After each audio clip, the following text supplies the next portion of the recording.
Good evening. This hearing is on the water rate proposal to the New York City Water Board for fiscal year 2015. My name is Mario Bruno, and I will be the hearing officer for this meeting. Let me begin by talking about how this hearing will proceed. I would like to note that we place certain documents into the official record that pertain to public notices listing these hearings. The notice designating the hearing officer, the draft of the proposed water and wastewater rate schedule, the public information booklet regarding water and wastewater rates, a copy of which is available up front, and also written statements. They are marked exhibits 1 through 4. After I introduce the members of the New York City Water Board, we will hear a presentation from DEP Commissioner Emily Lloyd on the water rate proposal, and then we will open the meeting to the floor in order to hear from the public. If you have not yet signed up to speak, please take the time during the presentation to do so. There are sign-up sheets at the front table where you walked in. You can also submit written testimony to the New York City Water Board from today up until the close of business on May 20th, 2014 at 5 p.m. These statements will be entered into the record and copies distributed to the Water Board members prior to any votes. I will now introduce the members of the dais that are here with us today. Alfonso Carney, Jonathan Golden, along with Stephen Lawglowitz, the Executive Director of the Water Board. Board Member Carney, do you have anything to add before we begin? Thanks, Mario. There are those of you here whom I've seen before. It's good to see you again. As you know, our chairman, Alan Moss, normally makes comments to open these sessions. Alan could not be here tonight, so he's asked me to say a few words on his behalf. First of all, again, thank you for coming. We are here to listen to your comments after you have listened to the Commissioner's presentation. Your questions and comments are important to us, and we'll stay until you're done. That's first. Second, it's important, public hearing, that if you do have comments, we really do want for you to make them. And rather than listening, it would be better to have you add to the meeting by offering your comments. You will hear from Commissioner Lloyd to make the presentation, and then she and Stephen Lawless will answer your questions. Just for your information, this is the 4th of 5 public hearings that we will have attended. We were in Brooklyn, the Bronx, and Manhattan last week. We are here tonight. We'll be in Queens tomorrow. We are authorized at 7 people. Some of you already know this. We are down to 5 people, and we're waiting on appointments. That's as much as I have to say. Thank you again very much for coming, Commissioner Lloyd. Thank you. Good evening. Thank you for coming. What we try to do, some of you have been here before, is both walk you through how we arrived at the recommended rate increase that we are proposing to the Water Board, and also, since we are out doing this once a year, we also like to use it as an opportunity to report on what we've been doing, essentially how we're spending that money or how we plan to spend it in the coming year. And I am not very good at using remote. No, I can do it. Thanks. I think I can do it. There we go. So the rate we're proposing is 3.35%. As you can see, it's the lowest rate that we've proposed in 9 years, which we're pleased about. I know you would be more pleased if it was 0. And we always look at a typical what that means typically for a single-family charge for a year's worth of water use, and that's the second down on the right, so it would increase it by about $33 a year.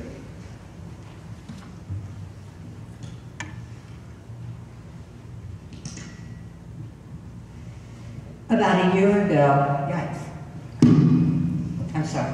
About a year ago, when we did, can you hear me without this?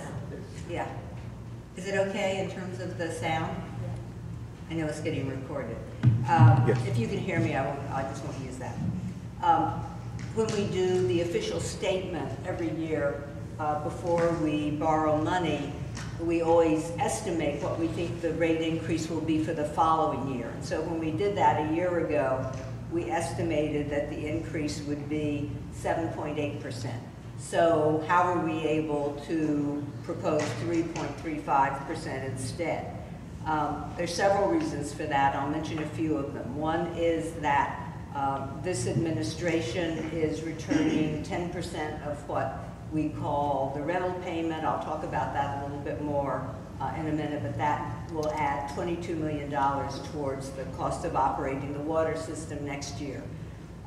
We've had strong revenues this year. We're ahead of what we had planned to have come in at this point, and that's partially, we think, resulting from the installation of automated meter reading, which means that now we actually are able to track in real time what water people are using, and customers are able to track that as well.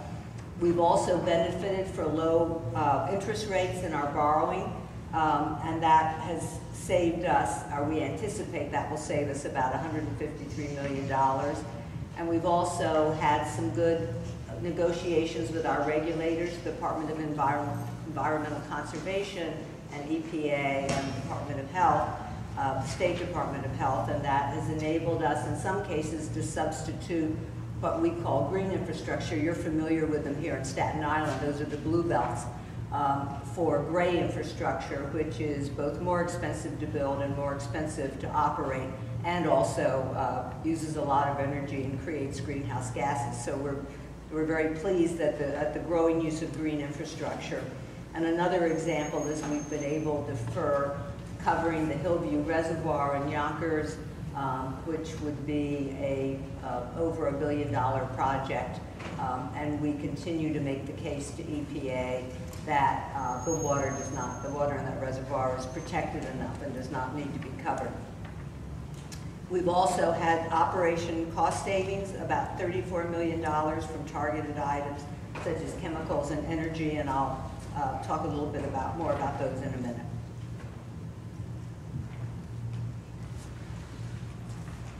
While we recognize that really all that matters is what goes on in New York City when you're living in New York City, as we do like to compare ourselves to the rest of the country. New York City is a very expensive place to do business, and we try hard to keep the rates down. So compared to other costs that people typically pay in New York City, the water rates are just 0.5 percentage point above the national average, whereas some other costs that people typically pay, such as gasoline and natural gas and electricity, and of course a mortgage or rent, are significantly higher compared to the national average.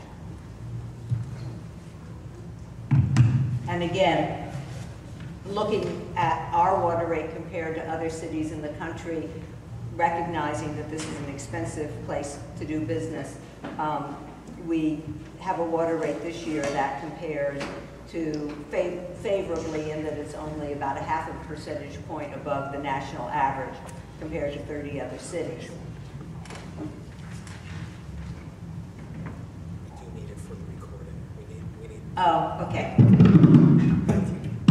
Yeah, I'll try not to yell into it.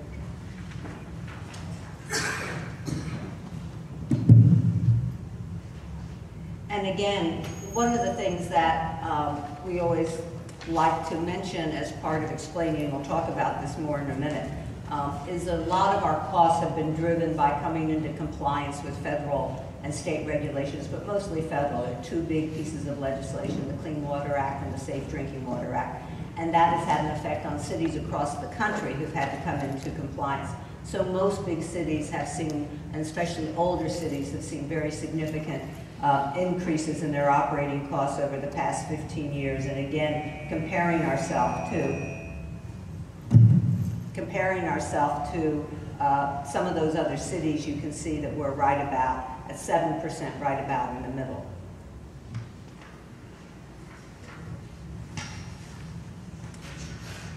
Although we have been working hard to moderate our expenditures, we've also been working to increase our customer service.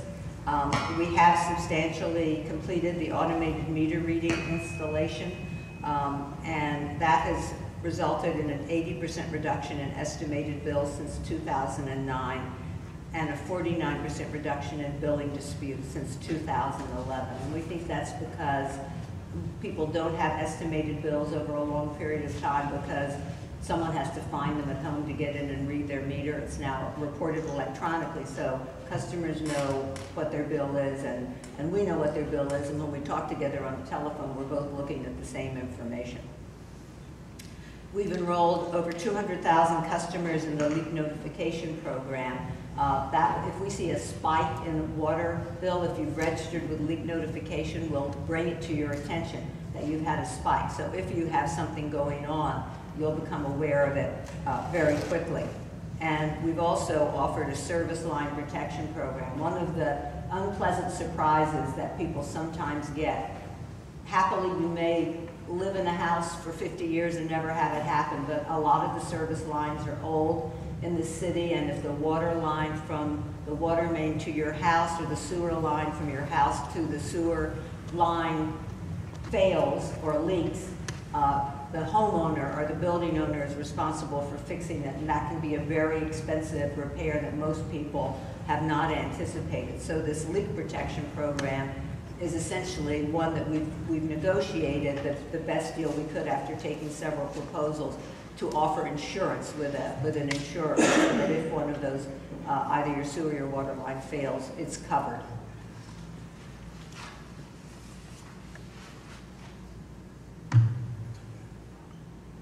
We've also been working to improve service in the street, again using much better data collection and monitoring.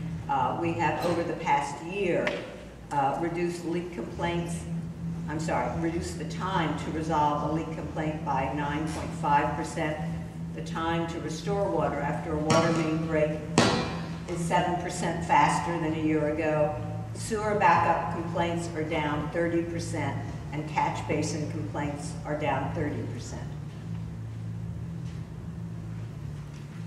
The department has also been very engaged in resiliency planning and sustainability, which I know is a big concern to people in Staten Island and Brooklyn and Queens who were so hard hit by the storms.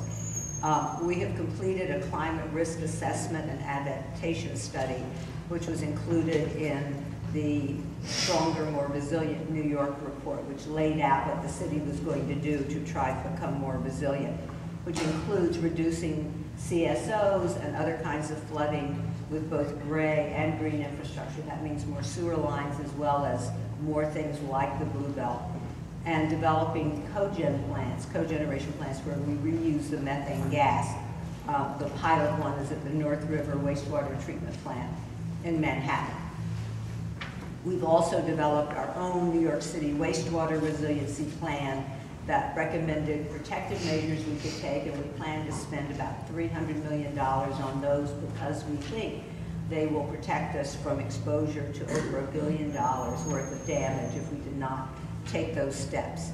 And we've also committed to develop a standard wastewater facility design that will accommodate storm surge and sea level rise. In some cases that means raising some of the wastewater treatment plants or some of the other infrastructure. In some cases it means hardening it.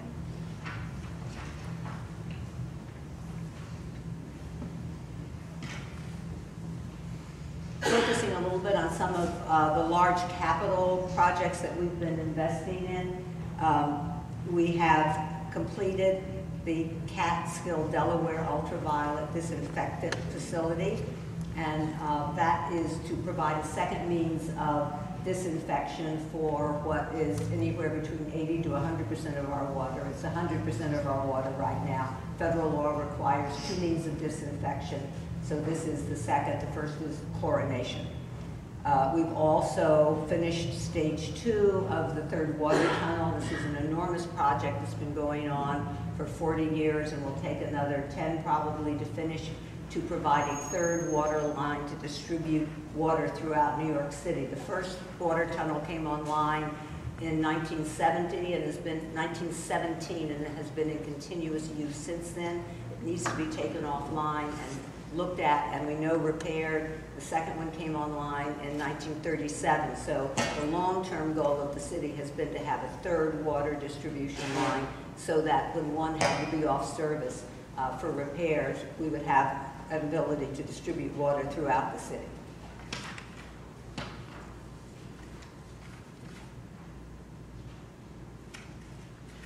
The Croton filtration plant is a very large project that is fulfillment of a consent decree from federal and state regulators. Again, most cities are required to filter their water. We are allowed not to filter the water from west of the Hudson because we protect it by acquiring the land, or the state acquires it, or sometimes something like the Trust for Public Land acquires it, and then we manage what is allowed to happen within that watershed so that we don't have to filter the water. But 10% of what typically is 10% of the water from the Croton system east of the Hudson has to be filtered because that water has not been protected. That land is much more developed. And so because we wanted to keep that water supply, we had to build this massive filtration plant under Van Cortlandt Park. No, Van Cortlandt Park. It can filter up to 290 million gallons a day, and we have tested Plant A. We'll start testing Plant B in 2014 and hope to have it operating in 2015. This is going to be a very critical part of the 2021 shutdown of the Delaware aqueduct. It brings us 50% of the water. That aqueduct is leaking quite badly in some sections and has to be taken offline and repaired, and we are in the process of doing a project that I'll talk about with the very next slide. The Croton filtration plant, having that Croton water is a critical part of New York City having enough water when we have to take the Delaware aqueduct offline. The project that we call Water for the Future has several parts to it. And first of all, it's repairing those leaks, and in order to do that, we have to build a bypass tunnel on the Delaware aqueduct up in the watershed west of Hudson River. And we are, in order to do that, completing the design of a 2.5-mile bypass tunnel right now. We've started construction of the first access site. That's the site that we go down to start the work, and everything that gets excavated has to come up through a shaft. We're also planning to optimize the capacity of the other major aqueduct, which is the Catskill Aqueduct, which needs to be cleaned out and repaired in order to be able to operate at its full capacity. And we are also implementing conservation programs very aggressively starting now, because it's not like you can't do it in 6 months, both within the city and up in the watershed and for the cities and towns that use that water.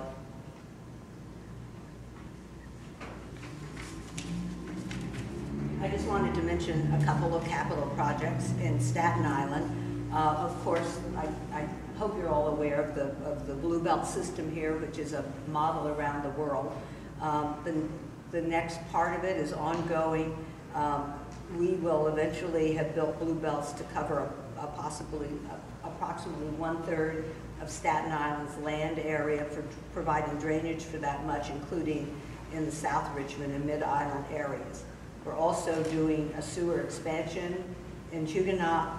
It's going to cost about $53 million and is scheduled for completion in 2017 to construct new storm and sanitary sewers to improve drainage. And over the next 10 years, we will spend almost $500 million on sewer connections in Staten Island.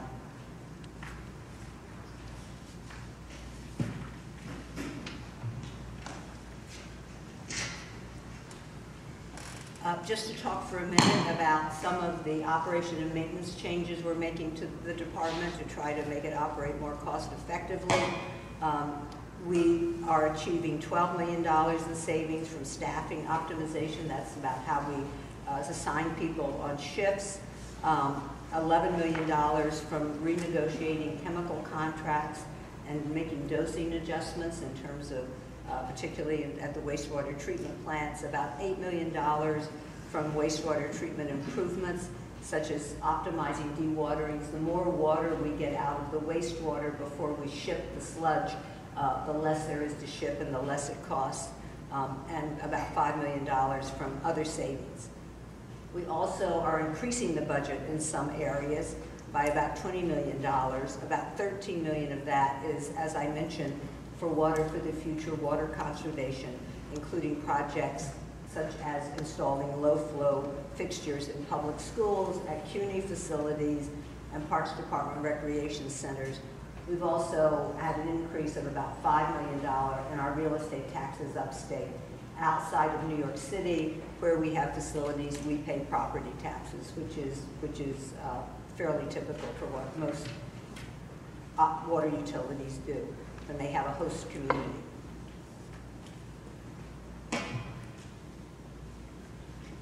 I said a few minutes ago that the capital program, the investment in that is very important in terms of the water rate.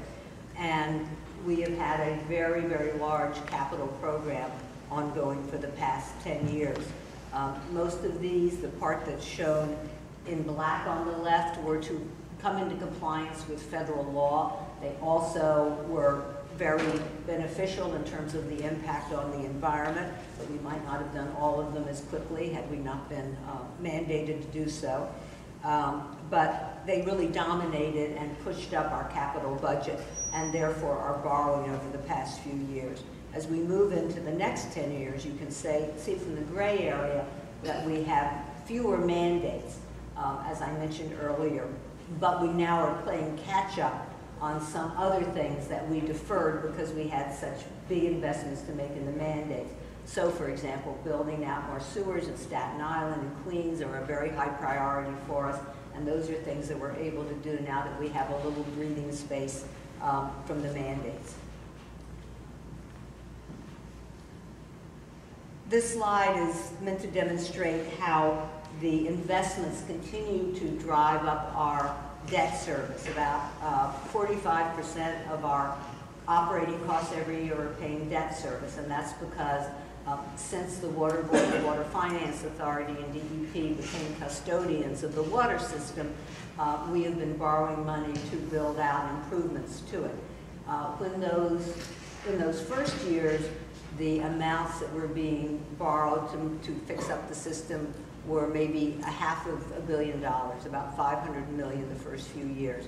As the mandates from the federal government have grown, the investments have grown, and so the debt service paid on borrowing that money continues to grow and will continue to grow, because even though we are paying off the debts from 30 years ago and we're actually trying to accelerate how quickly we pay those off, the amount we're paying off each year is less than the amount we're borrowing. So for some time to come, we hope not forever, the debt service will continue to go up, as you can see with the red line.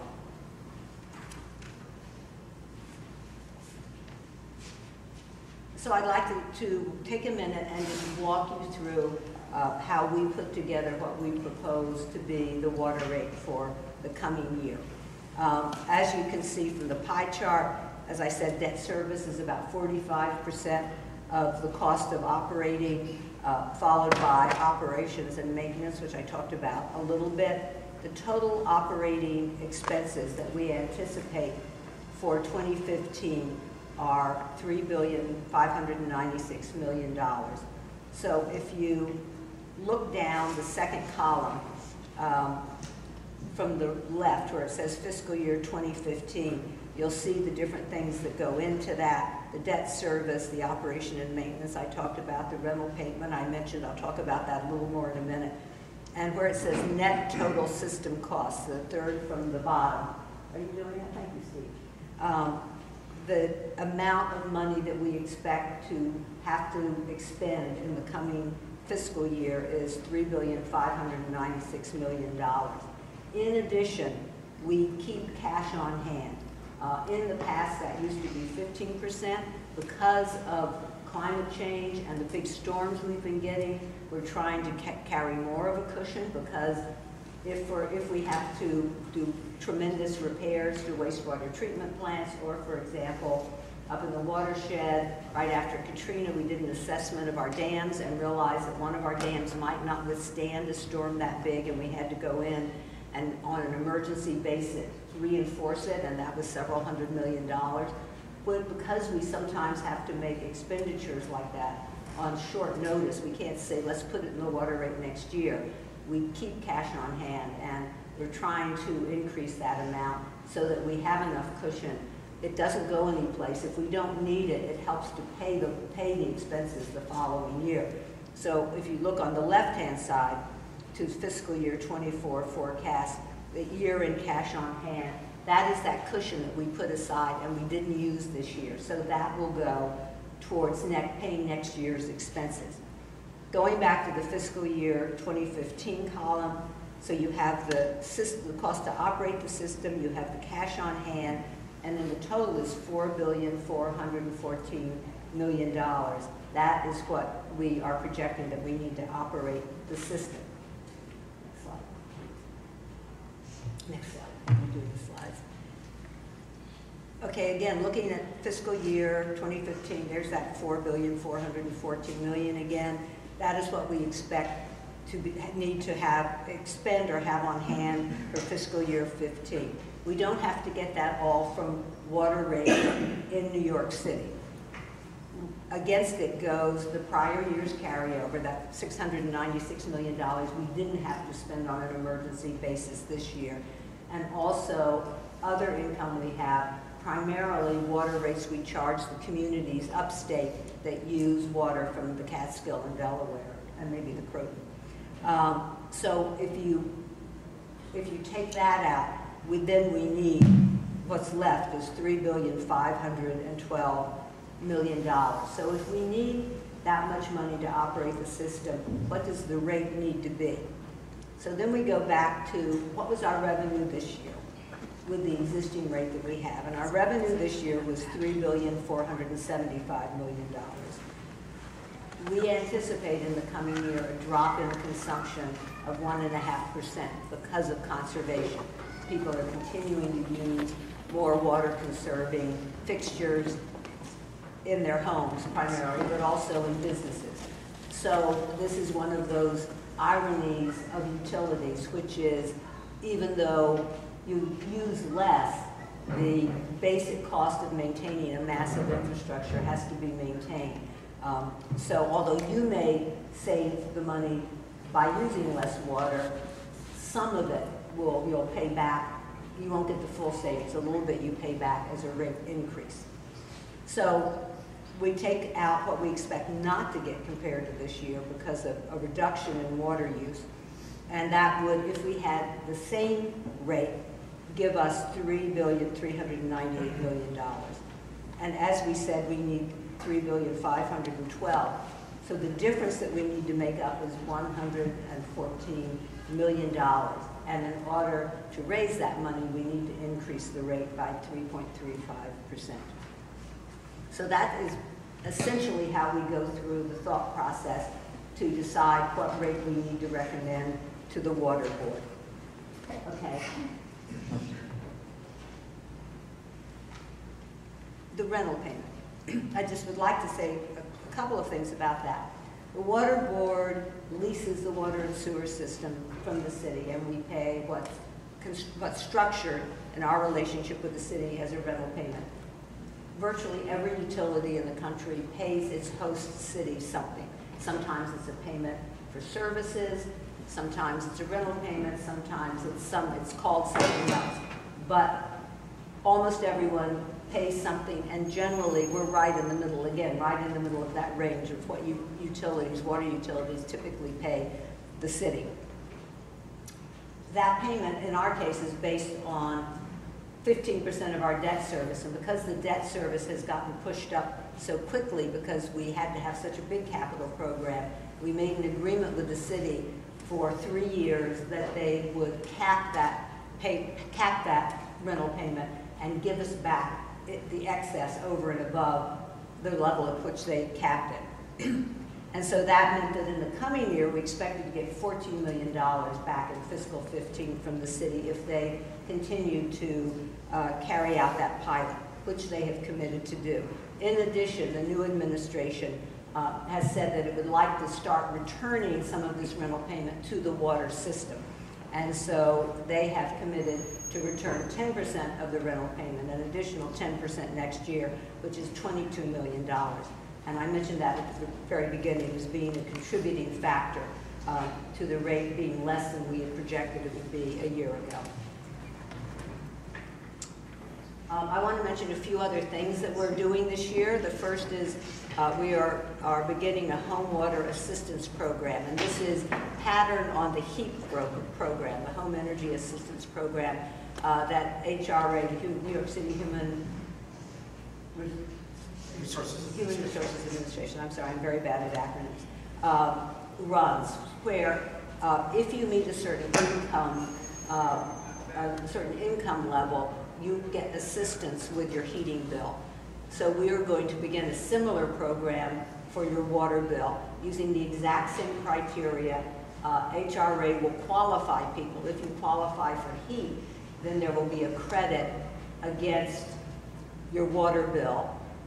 That will be the equivalent of somewhere between $0.25 and $0.50. We haven't finalized the amount yet of what you would pay if you were paying the minimum payment, which I'll talk about in a minute. The eligible customers, we think there'll be about 18,000 eligible customers. 75% of them will be single-family homeowners, and about 61% are over 60 years old based on the HEAP program. So we feel that that targets people that are likely to have trouble paying their water bill.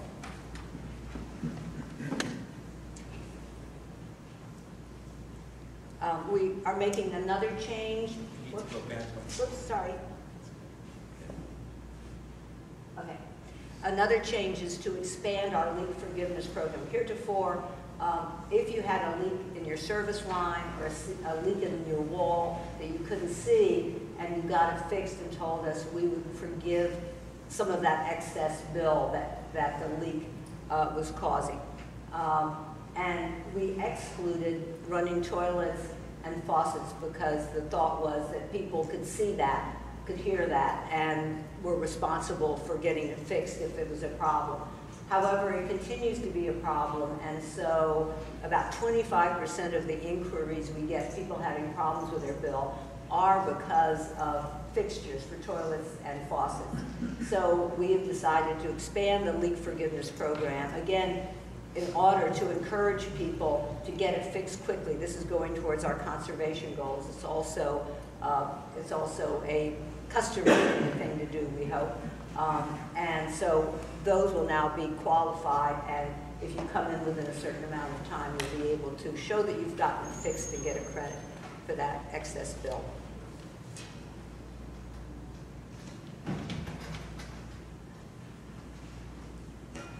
If you use less than about 100 gallons a day of water, you qualify for what's called a minimum charge, which essentially covers the cost of maintaining the infrastructure, that 45%. It's about a third of what a typical home uses and pays. And we set it at that rate, and you get the same bill every month. About 42% of those receiving minimum bills are 1 to 3 family homeowners, and we, in the course of the year, there were 554,000 bills. So if you divide it by the quarterly bills, it's about a quarter of that. We are going to freeze that minimum charge. In the past, it has gone up. Remember, the water rate goes up, the minimum charge goes up. But for the coming year, we are going to freeze it again to try to be helpful to the 1 to 3 family homeowners.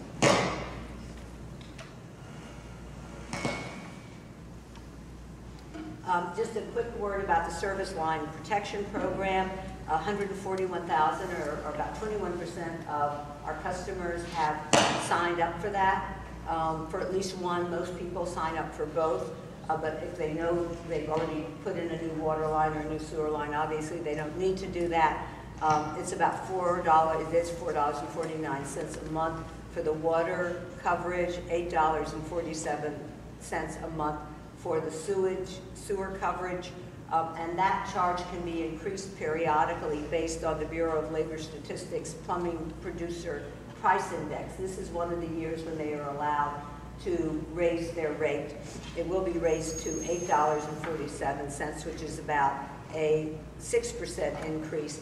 But if you have both spread across the two, it's a 3.8% increase. And also, sales tax is no longer being charged pursuant to a new state law.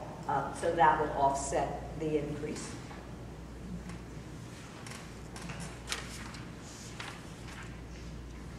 There are a few other things. We've extended the deadline for filing an appeal. If you're unhappy with your water bill and feel that it's unjustified, we have also said that anyone who's in the appeal process will not be put on the lien sale list. We will hold that so people don't feel pressured to settle before they actually think it's fair because they don't want to go on the lien sale list.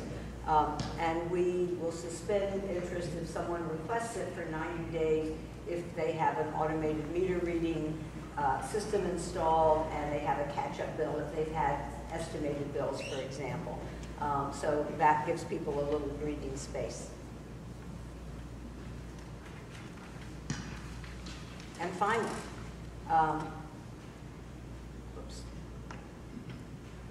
the multifamily conservation program for buildings that have four dwelling units or more. Many that have been on frontage are enrolled in something called the multifamily conservation program, and they are able to keep their frontage rate if they put in low flow fixtures and put in a new meter. And so the two dates for doing those two things used to be a year apart. We've extended one so that everything has to be done by June 30th, 2016, which we think just makes more sense. And then we are also, as part of this program, reinstating a program that we had back in the 1990s, which is a toilet rebate program. If you put in a new fixture, then we will give a voucher for that fixture, and when you show that you bought it and put it in used it as a replacement fixture, then that credit is, you get to keep that credit. If you don't, there are violation penalties because unfortunately we found in the past sometimes people use the voucher and then put it in a new building instead. But I think this is a pretty simple system and it had a very good response the last time. So we hope a lot of people will take advantage of it. So again, coming back to the proposed rate is 3.35%, and that's the completion. Thank you for your patience and letting us give you an update and talk about how we arrived at the rate, and I will turn it back to Mario.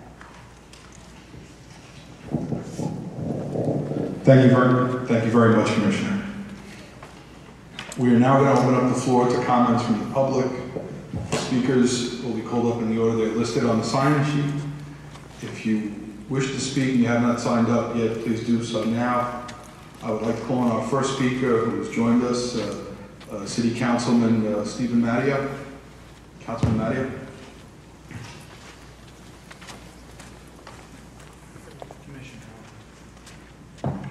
Commissioner, welcome.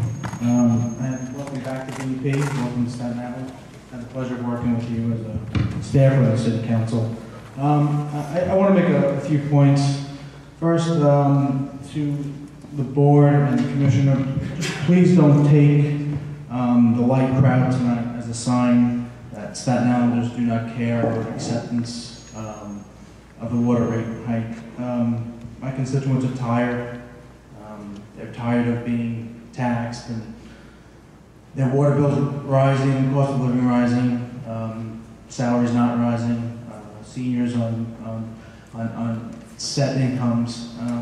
They're tired, and I don't blame them. And while I know you have reps from elected officials and my good friend from Wesley here, I'm sure Ed Malone will represent Staten Island very well. But please know that Staten Island's are tired, and they feel that there's a fait complete every year. And while the 3.35 increase being proposed is the smallest since '06, it is still not acceptable in the contents of recent water rate changes. Since 1987, water rates have increased each year for all but 5 years. Not only that, but the hikes themselves have exceeded 10% from 2008 through 2011. And in the last 5 years, the water rate hike averaged an increase over 9%. If this increase goes through, which we all believe it will, the yearly average household water bill will reach approximately $1,000. This is an additional $385 annually from where we were 6 years ago. If this was a standalone increase, that we haven't been raised for the last 10 years, maybe we could stomach it, but it's not. The goal should be getting to zeros. And we appreciate you explaining how you get to the process, but my constituents also have to explain how they can't take their kids out for that extra meal, maybe go on vacation, do the things that we all need to do to recoup on a weekend. And people are working to pay their bills. They're working to pay their bills, and that's not right. And the water rate hike, we should have the goal of getting it to zeros. There's no question that DEP does great work. Our sewer projects, your staff is phenomenal, but simply enough is enough. People simply can't afford to give more from their pockets. I asked DEP, the water board, to reconsider this hike. I asked that when we're planning ahead years from now that we get to zero. It's about time that New York City government pays for whatever it needs without increasing cost to the average Staten Islander, the average city residents, and enough is enough. My constituents are tired of having to pay for increased costs. So again, while 3% isn't as big as it normally is, we need to get the goal to get down to zero. Thank you. Thank you, Councilman Mario. Our next speaker will be Aaron Cedar from the Office of Congressman Michael Grimm.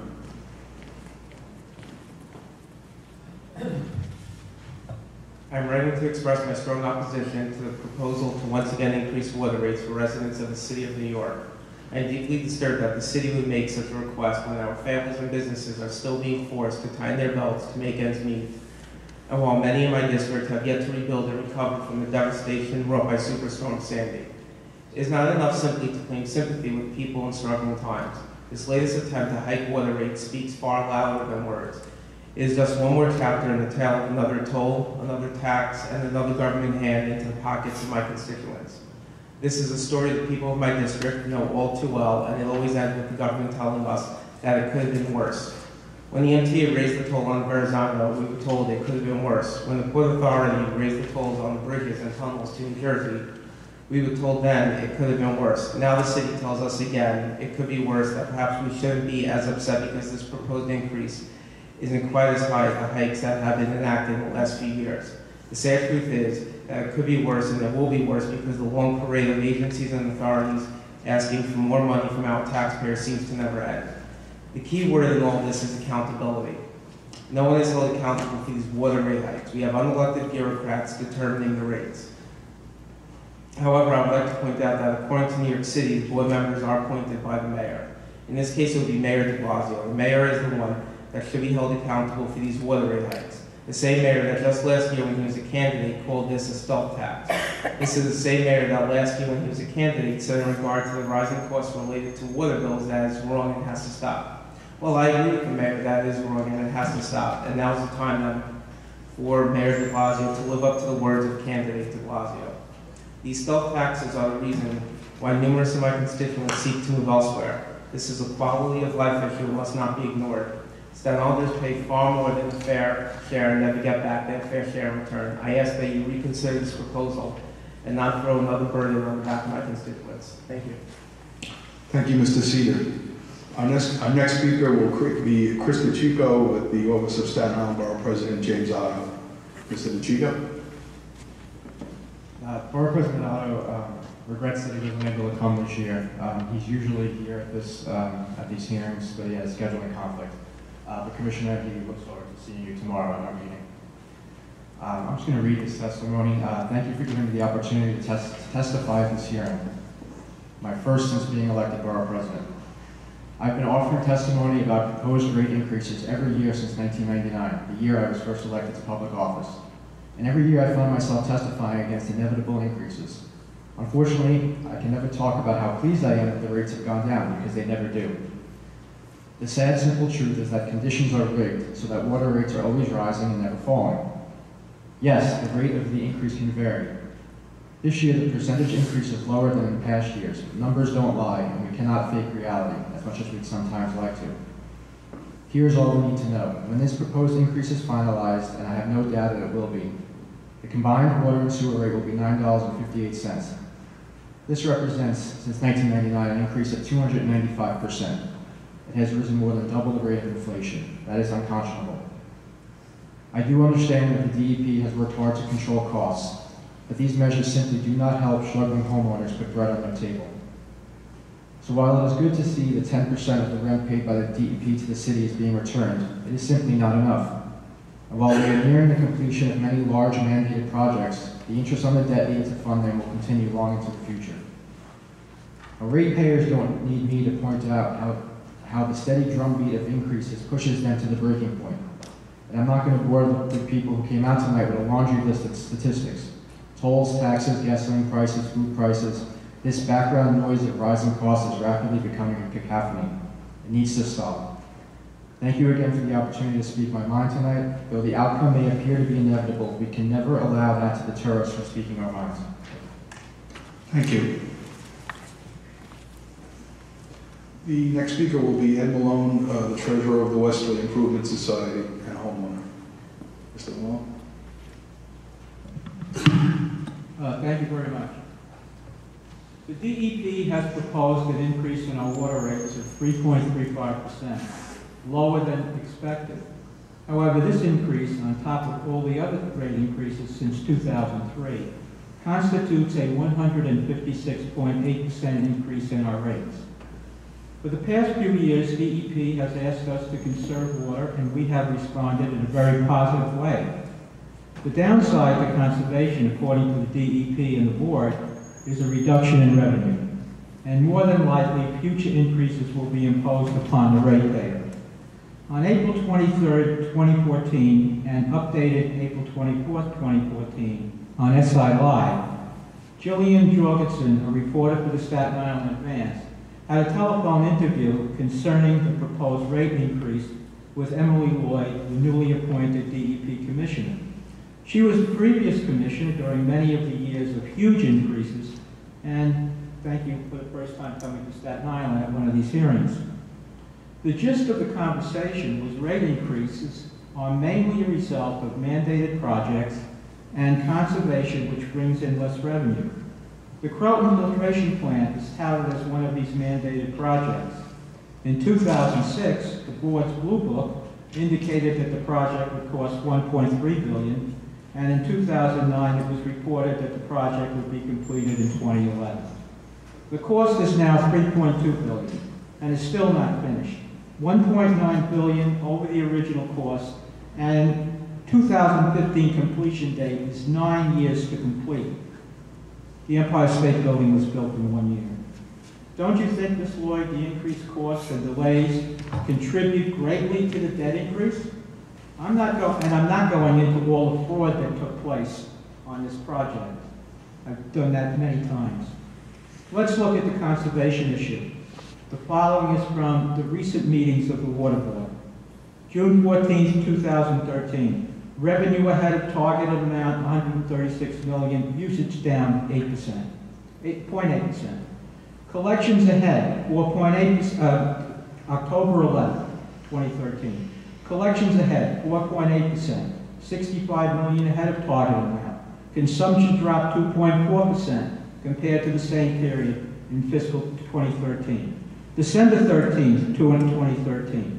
From July 1st, 13 to 12/8/13. Collections totaled $84 million, or 4.6% ahead of planned consumption. Ahead of the plan. Consumption dropped 1.3% compared to the same period in fiscal 2013, and 1.5% compared to the same period in fiscal 2012. On January 24th, 2014, from 7/1/13 to 1/22/14, collections totaled $104 million, or 5% ahead of the plan. Fiscal year 2014 collections to date were at their level above plan in the previous 11 fiscal years. You're making more money than you ever had. Ms. Lloyd, the facts as presented indicate that conservation does not reduce revenue. The facts indicate that it is not automated water meters, as the executive director of the Water Board has stated, that has increased revenue. It is we, the ratepayers, that are carrying the load. A review of the board's 2013 and 2014 rate report, page 11, in both publications entitled Anticipated Systems Revenue and Expenses, reveals the following. In the 2013 report, fiscal 2014 year-end cash balance would be $566.8 million, a $96.3 million decrease from fiscal 2013. But the 2014 report, which 2014 will end at the end of next month, indicates year-end cash balance would be $695.8 million, an increase of $129 million above what was expected. The year-end cash balance expected for fiscal 2015 is $818.4 million. If this was a private company, the stockholders would be looking for a dividend or a dividend increase. We are the stockholders, and what do we get? Increase after increase after increase. Based on the figures I have presented, we should be getting a rebate. Thank you.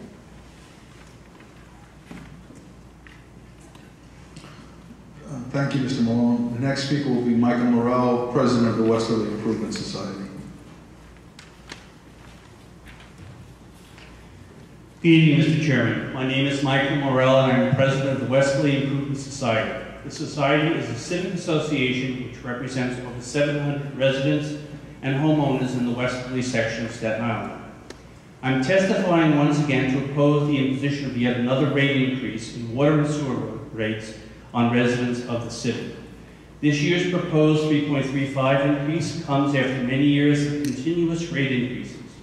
While smaller than previous increases, it nonetheless represents a continuation of the ever upward surge of rate applications by the Water Board. As homeowners, we are paying more and using far less water. Many homeowners have made a conscious effort to conserve and are still being clobbered with water and sewer charges that put a severe strain on anyone's budget. Many residents have used the AMR, the automated meter reading, and the direct debit payment programs to reduce usage and minimize charges, only to find that each year all the savings have been wiped out by ever-increasing bills. Absent any change of approach to these annual water rate increase hearings, which always result in a foregone conclusion, the only remedy we as ratepayers is to demand a political solution to the problem that would result in a more equitable water rate system. The Society therefore supports the enactment of legislation which would change the makeup of the Water Board to allow the appointment of one member by each of the borough presidents, in addition to 2 members appointed by the mayor. We feel this approach would be more representative for all parts of the city. I'd like to thank the board for this opportunity to testify. Thank you. Thank you. Thank you.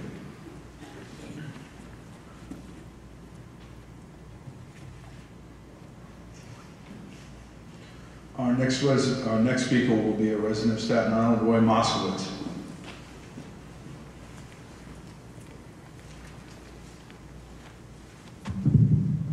Thank you very much.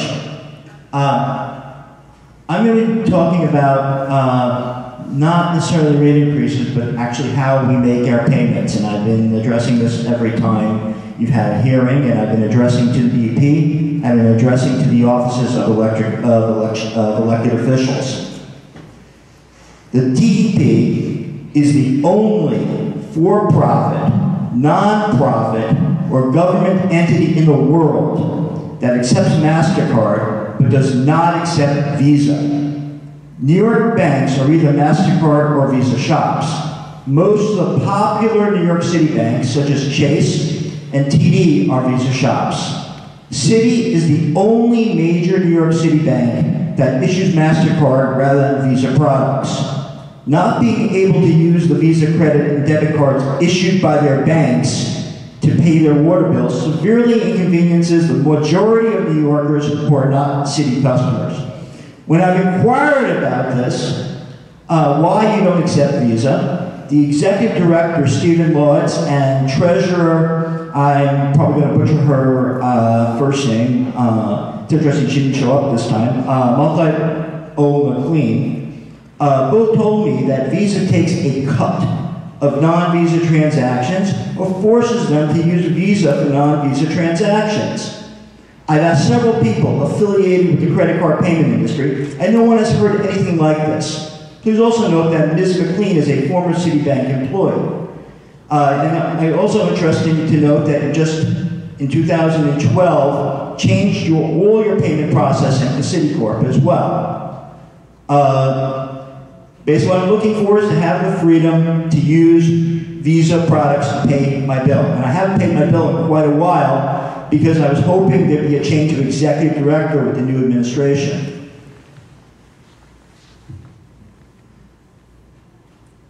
Thank you. Any comments?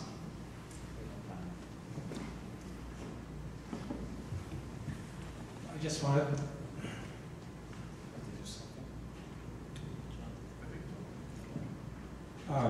You said Ms. McLean did not show up tonight, or did not bother to show up tonight. So for the record, her grandmother died on Thursday. Thank you. Thank you, Mr. Moskowitz. Our next speaker will be Linda Barron of the Staten Island Chamber of Commerce.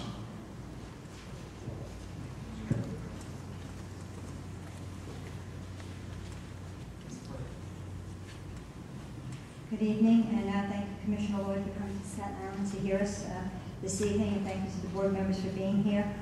This is the seventh year consecutive that I've testified at the water board hearings, and I represent the business community here on Staten Island, about 700 members, about 20,000 employees here. And I'm here again today to basically say that, we do oppose yet another water increase. Very different in the presentation. It always seems to strike me that we show what it costs the family. They never seem to show what costs the business. We have many businesses here on Staten Island throughout the boroughs that are severely impacted by these rate increases.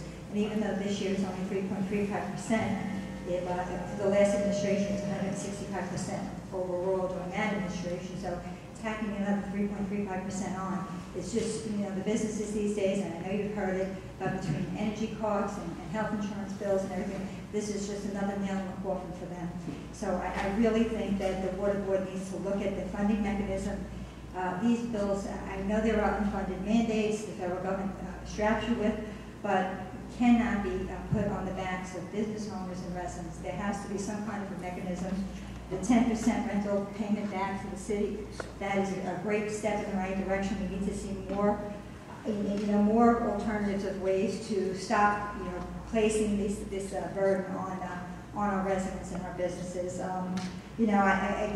It's just very frustrating. You come out there every year, and like Mr. Manio said, our council member, there are a lot of Staten Islanders that complain day in, day out about their water bills. They're not here tonight. They feel like if they come out, they've read all of the past water board hearings, or some of them have been to the past water board hearings, and they feel like they never get anywhere. They feel like it's a fait accompli, and they really have no say. And it's not only with the water board, but it's with a lot of the administrative increases that they see across the board. So I hope you will take this into consideration strongly tonight to look at a funding mechanism that will help us instead of hurt us. Thank you.